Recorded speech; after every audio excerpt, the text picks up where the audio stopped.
The 80s were a wild time of bold fashion, big personalities, and groundbreaking rock and roll.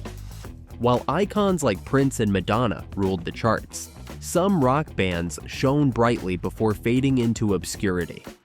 Today, we're revisiting 10 forgotten 80s bands who left their mark before vanishing. Let's dive in. The Outfield. Since you've been gone,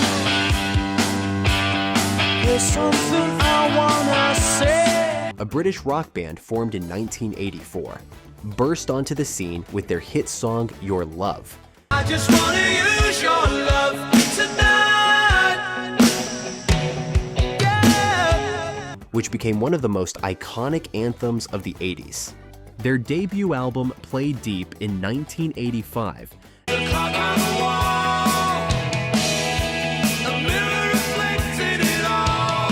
not only spawned a chart-topping hit, but it also showcased a perfect blend of catchy pop-rock tunes and infectious melodies.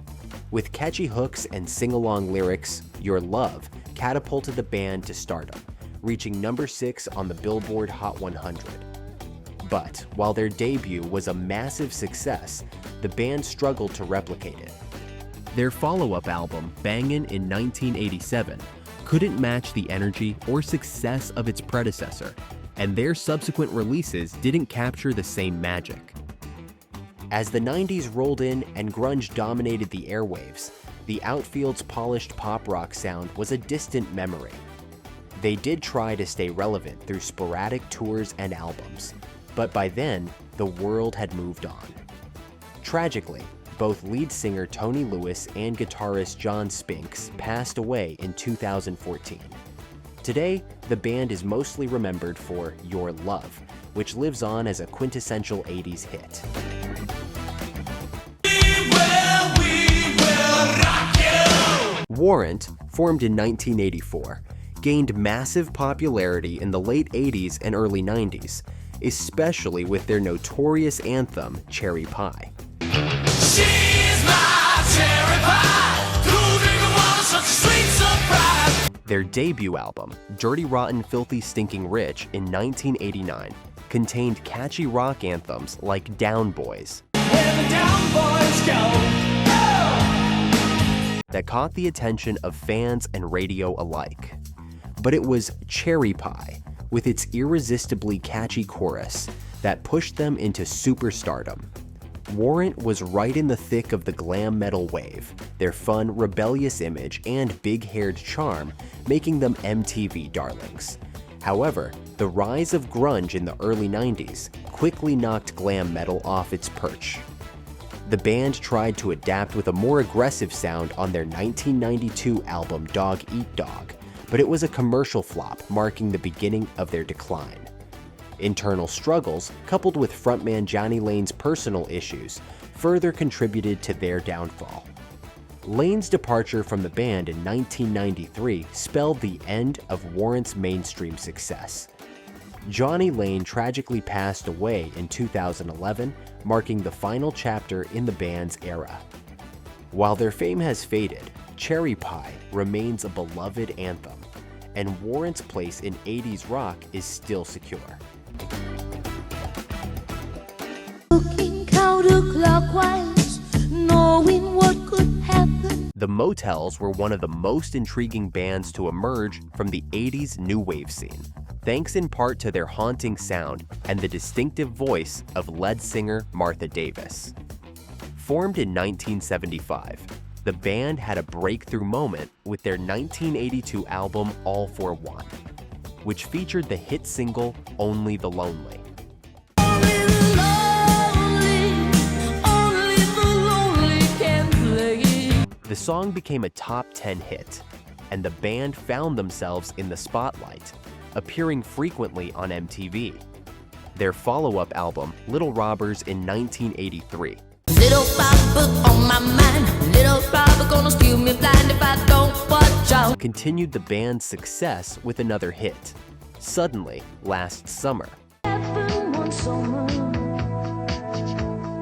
Despite these early triumphs, internal tensions within the band and changing musical trends worked against the Motels. By 1987, the original lineup had disbanded, with Martha Davis continuing on under the Motels name. Despite releasing albums throughout the 80s and early 90s, the Motels never quite recaptured their earlier success. Today, their music is remembered as a unique blend of atmospheric rock and new wave, with songs like Only the Lonely standing as timeless classics of the era.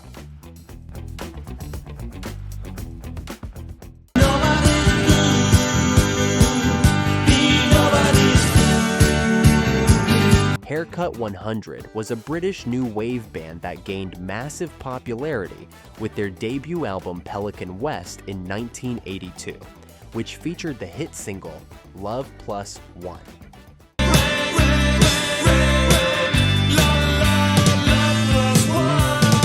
The song was a massive hit, and the band's bright pop-infused sound earned them a dedicated following. But despite their success, the band's fortunes quickly changed. Lead singer Nick Hayward left the band during the recording of their second album, Painting by Numbers, in 1984. And without his distinctive voice, the band failed to regain their former glory. Haircut 100's brief period of success made them one of the more memorable one-hit wonders of the early 80s. And Love Plus One remains their most enduring legacy.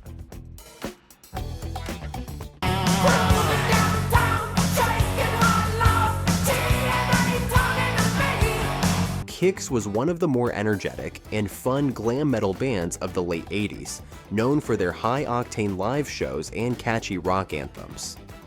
Formed in 1977, the band first gained major attention in 1989 with their album Blow My Fuse, which featured their biggest hit, Don't Close Your Eyes.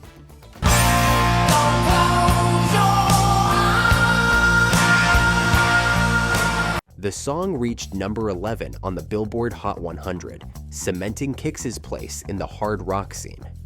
Despite a string of successful songs like Body Talk from Cool Kids in 1984, the band couldn't sustain mainstream popularity as the 90s arrived.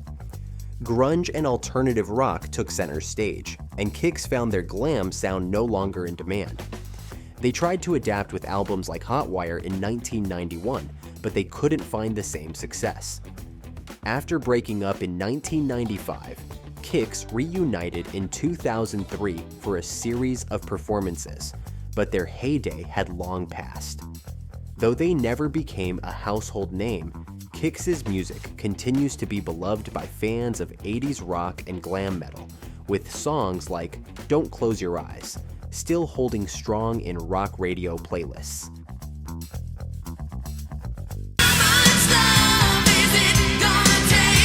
Vixen was one of the most well-known female-fronted rock bands of the 80s, gaining recognition for their catchy pop metal sound and strong musicianship.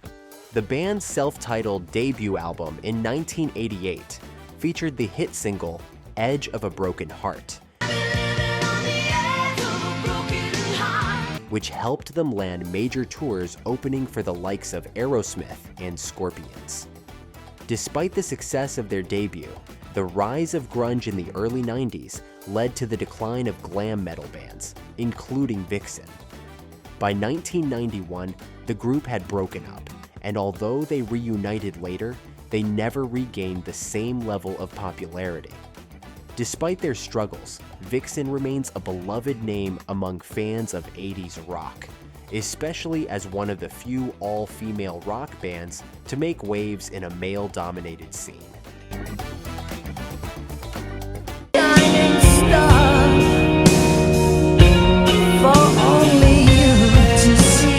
Formed in 1987, Kingdom Come was often compared to Led Zeppelin because of their similar hard rock sound, which blended powerful vocals with blues-influenced riffs.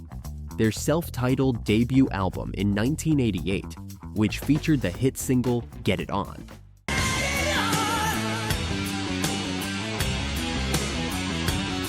helped them gain a foothold in the rock world. While they enjoyed early success, the band's comparison to Zeppelin became a double-edged sword. with critics accusing them of simply copying the legendary band. This criticism hampered their long-term success. Kingdom Come continued to release albums like In Your Face in 1989 and Hands of Time in 1991. I wish we could turn back the hands of time. But the rise of grunge and the changing musical climate led to their decline. Despite releasing music into the 2000s, Kingdom Come never regained the commercial success they once had. Still, their early hits remain a nostalgic relic of the 80s hard rock era.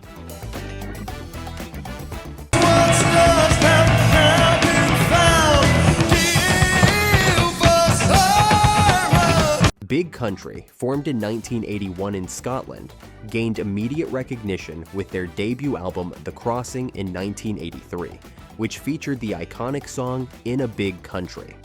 In a big country, dreams stay with you. Their anthemic sound, marked by the unique use of guitars that mimicked bagpipes, set them apart from the typical 80s rock band. The band followed up with successful albums like Steeltown in 1984 and The Seer in 1986, producing hits like Fields of Fire and Look Away. But as the 80s came to a close, the band's brand of anthemic, Celtic-tinged rock began to lose its appeal. Big Country struggled in the 90s, unable to replicate their earlier success, and lead singer Stuart Adamson's tragic death in 2001 marked the end of the band's era.